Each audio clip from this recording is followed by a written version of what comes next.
اب آقا علیہ السلام کی نیند سے وضو کیسے ٹوٹتا؟ ہائے ہائے ہائے ہائے، حضور پہ تو غفلت آئی کبھی نہیں ہے.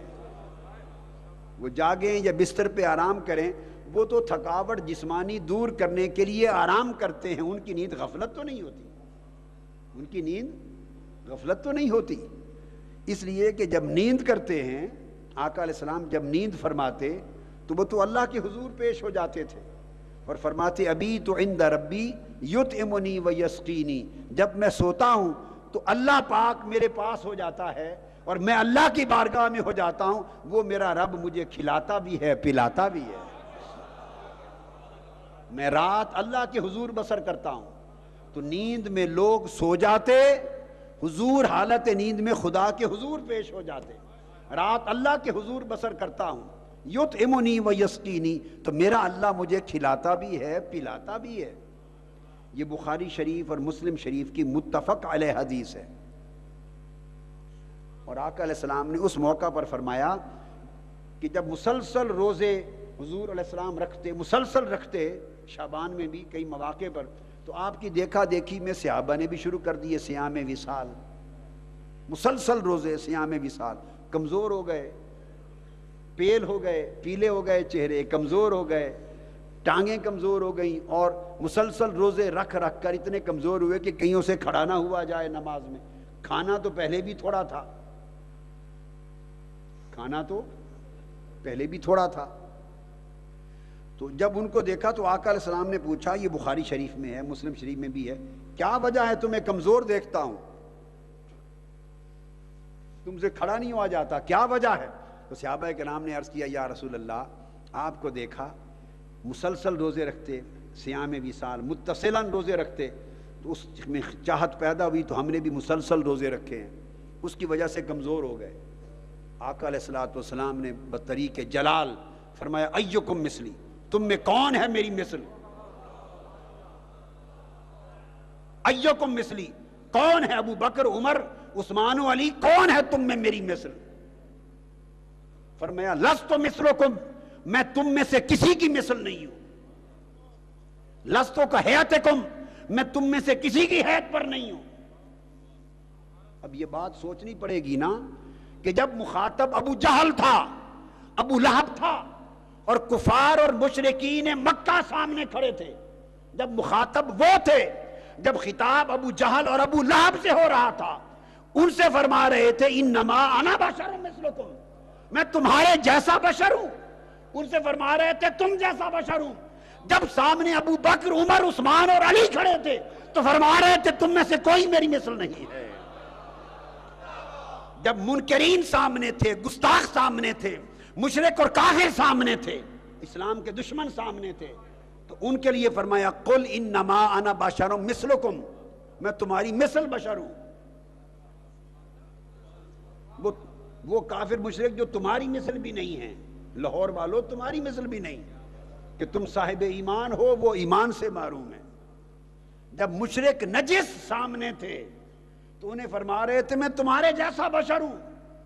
اور جب ابو بکر عمر عثمان و علی سامنے تھے تو ان سے فرما رہے تھے کون ہے تم میں جو میری مثل ہو؟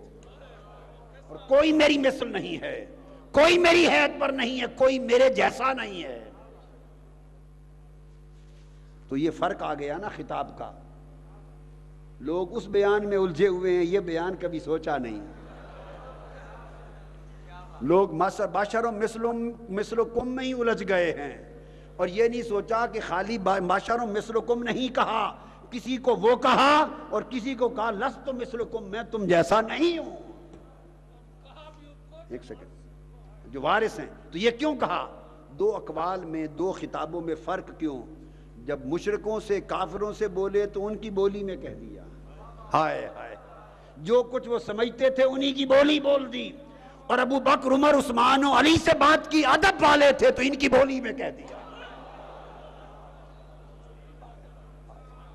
ان کی بولی میں کہہ دیا. لہذا دو راستے بتا دیے. جو بشر مثلکم کے دھیان میں رہے وہ ابو جہل ابو لہب کے راستے پر ہے، جو لست مثلکم کے دھیان میں رہے وہ عمر و علی کے راستے پر ہے، ابو بکر و عمر کے راستے پر ہے. مومنوں کے لیے یہ ہے مومنوں کے لیے لست مثلکم ہے، کافروں کے لیے بشر مثلکم ہے۔